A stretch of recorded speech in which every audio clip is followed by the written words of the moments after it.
We're back at it again.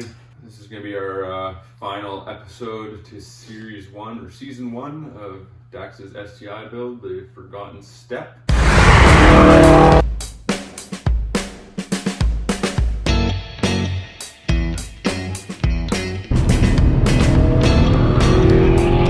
The long road to 500. Why do we call it the Forgotten Step?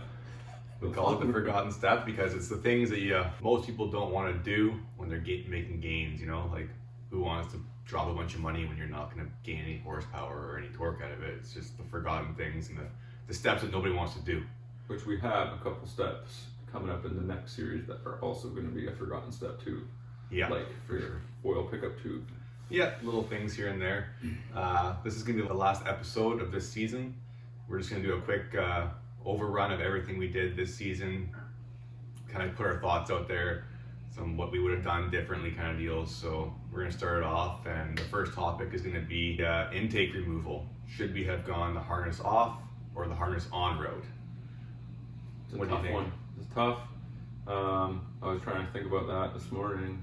I was laying in bed. There's only those 4 bolts, I believe, on the bottom side of the intake manifold that were kind of, for us, just harder to know exactly where they were because we'd never done this job before. Yeah.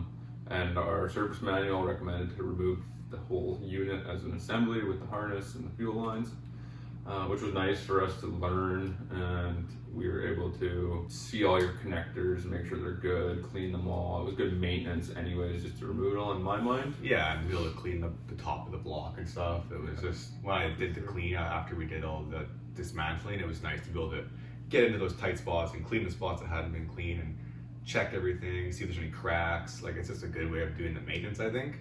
For sure. But some of the downside, I think, would be you're taking off so many connectors. There's way more potential for not putting connectors back in the right spots, or you know what I mean, or breaking connectors, or old plastics, that kind of stuff. Definitely. I think we went the right route this season, but maybe next season, I guess next season we can't really do that route because it's already left undone. We left all those bolts undone already there. Yeah, we definitely didn't tighten that harness back up because of that Cobb inlet turbo, or the inlet pipe. And it's coming off again. Yeah, it's just that you don't have room there. But yeah, next season we're definitely not gonna go down to like the lower sensors there. Yeah, for sure. And we'll disconnect the injectors because that's going to be in season 2. Injectors, fuel lines, which we wish we would have done in this season, just because I don't think that has any hard lines. Does it? Is what you're going to put on? The fuel lines will delete the hard lines, which were a nightmare to deal with. Trying to get them to squeeze through that little spot on the intake on the driver's side was just terrible. The only reason I didn't do my injectors this season is because I wasn't really 100% sure what I wanted, what sizing I needed, if I want to go E85, what my plans are for flex, if I want to do it, if I don't. Being that we're on Vancouver Island, we don't really have the greatest fuel over here, the gas. The E85 is evidently not that great. E60? Yeah, it's an E60. Yeah. So there's just a lot of questions, and I mean, if you don't know, wait, do more research, watch more videos like this, figure out what's the best route for you, talk to people in your community who've done similar things and builds, and I think that's kind of what I've done, and I've kind of come to an idea of what I want, and I'm still in the gray area if I'm sure and if I'm not sure. So watch season 2 and you'll find out what I'm going to plan on doing for my injectors and whether I do go E85 or not. We're going to run down on what he is going to do later in this episode, but when season 2 comes out, we'll be 100% sure because parts will be ordered. And I mean, the gains you get from the E85 just make it seem, why wouldn't you?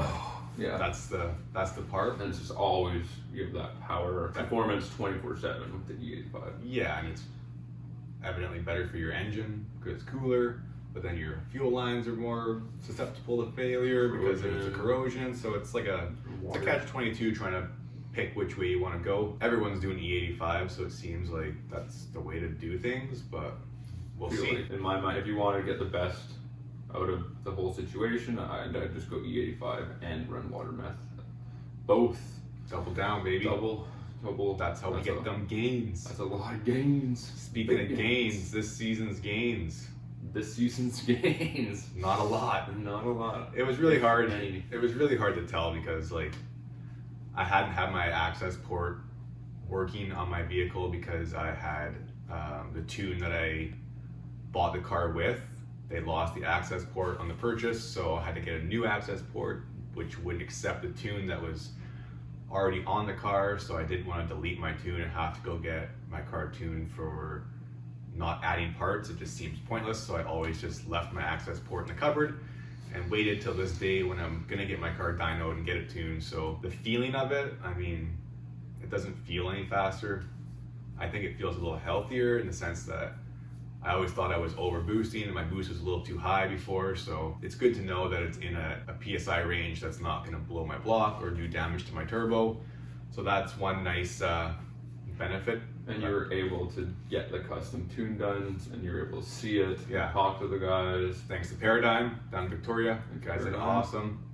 I mean, I don't really, there might have been some gains, like, But we'll post up a picture of the graph here and show you guys, but I mean, and I got a couple of videos of the dyno runs. I didn't do too much dyno or too much video of the tune. It's my first time meeting those guys down there at Paradigm, so I didn't really want to go in there with my camera and start videoing stuff, and you know, so I let them do their thing, got the car tuned, and you don't know when you bought the car it had the tune. Yeah. So we didn't get it dynoed before. It would have been nice, but we're not Yeah. full of money. that's money. That's money, part money. But- But a double dyno, and I couldn't we- drive it back down there, and it's just there's a lot of work. So They were able to send Dax a tune for his TGV deletes, because you will need to have that done so that your vehicle doesn't go into limp mode if your tuning shop isn't close by, or you can get towed there. Yeah. But if you have a call access port, then you can speak with the tuner and they'll be able to keep your car from going into limp mode, and you can go get your vehicle custom tuned, dynoed, and street. Both. yeah, You need both if you're wanting to drive it on the street. that's the way to do it. Next season, on season 2, will be a lot better to find a comparison because we'll have graphs, 2 different graphs, so we'll be able to see the differences. I think season 2 is going to be the season of gains, whereas as the title mentions on season 1, it's more the forgotten steps, it's more the maintenance side of things. So hopefully season 2 we get some higher numbers and We will. feeling it in our seat, which we definitely. My plans are to go injectors, fuel lines, rails. I want to get the front mount done. That's an expensive step to get out of the way, which will help. Which in the comments down below, please let us know what you think about front mount intercoolers versus top mount intercoolers, and Yeah, if you've researched flipping the intake around and how you would approach that for, like we said, the road to 500, so 500 wheel horsepower, then we can maybe make a better educated decision on what parts we're going to do for that.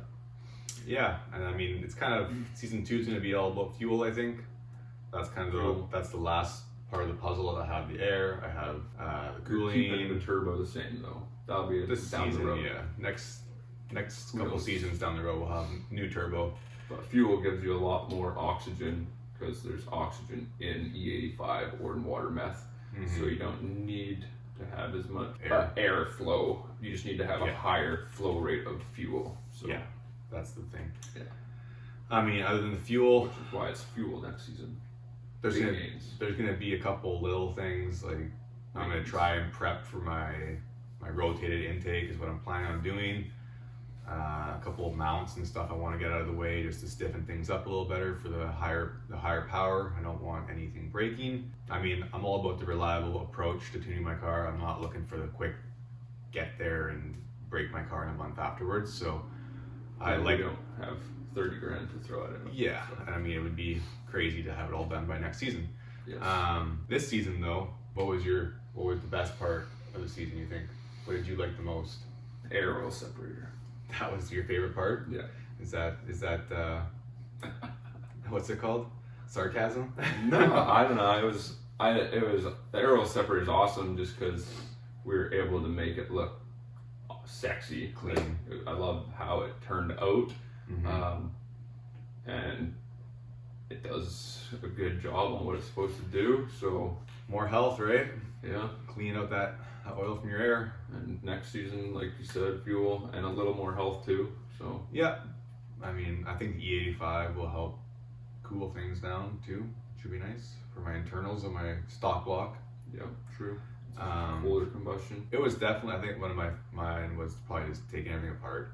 It's so nice to get in there and like, I've watched a million videos of people taking their engines apart, but to actually be in there and see it on your own engine is super nice. And it's good to see the health of your vehicle and what's going on, if there's any leaks or it's nice. It's reassuring to see it all yourself and not have to guess and We'll watch it go back together because and see it go back together quality. And who knows what the last person did before I bought it.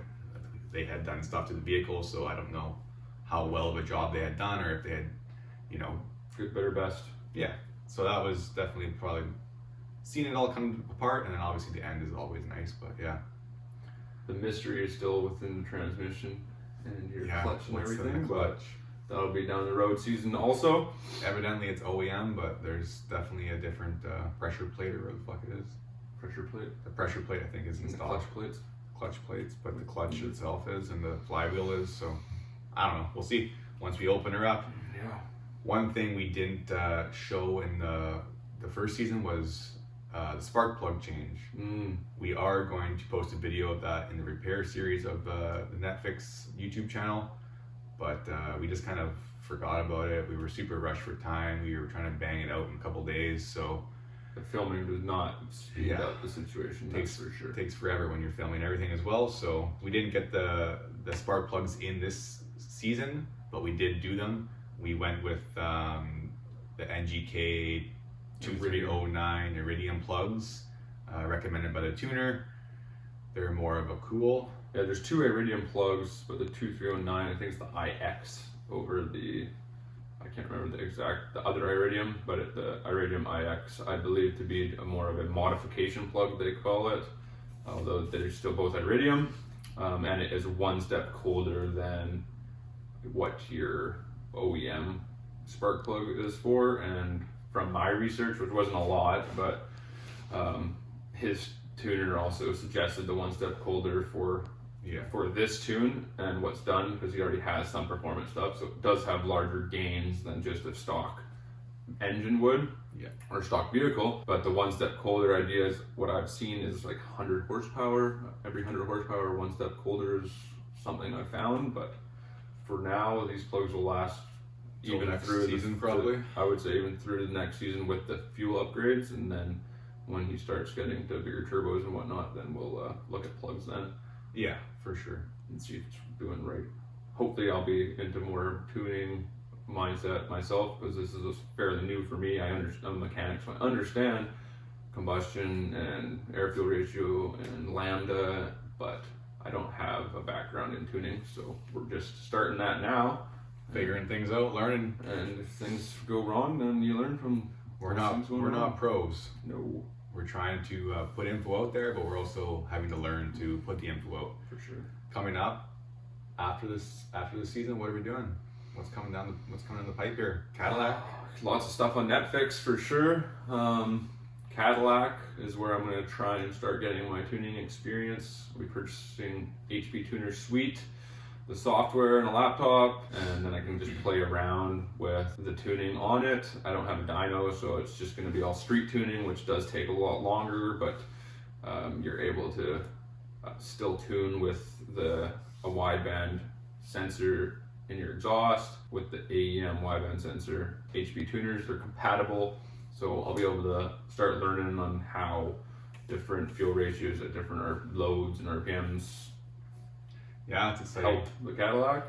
It's going to be exciting. Big learning curve. Yeah, so we're just going to be doing a little exhaust work on the Cadillac still, and Brakes.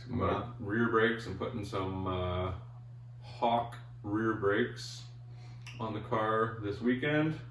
And my front brakes are fine for now, because I'm just going to get the life out of what I got, because it's my daily still too. We got some celebrity videos coming out.